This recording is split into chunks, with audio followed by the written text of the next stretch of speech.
सोलापूरमध्ये घरगुती गॅस घेण्यासाठी नागरिकांच्या रांगा। इराण इस्रायल युद्धाने गॅस तुटवड्याची भीती तर अचानक वाढलेल्या बुकिंगमुळे तांत्रिक बिघाड होत असल्याचं समोर।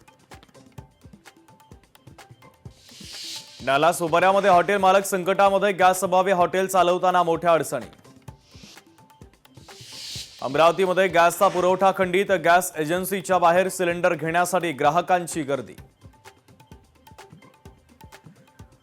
अमरावतीमध्ये 80,000 चौरस फूट जागेवर उभारणार श्री अंबादेवी मंदिर। कोराड येथील महालक्ष्मी मंदिराच्या प्रमाणे विकास केला जाणार। पुण्यामध्ये उन्हाचा झटका वाढताच लिंबाच्या दरामध्ये वाढ। पुरवठा कमी असल्याने दरामध्ये 25 ते 35% वाढ।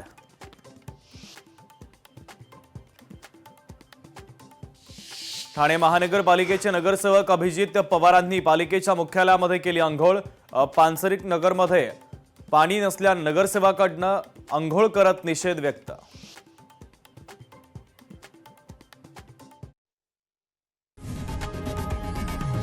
लोकशाही मराठी ऐका, पहा, जागरूक रहा।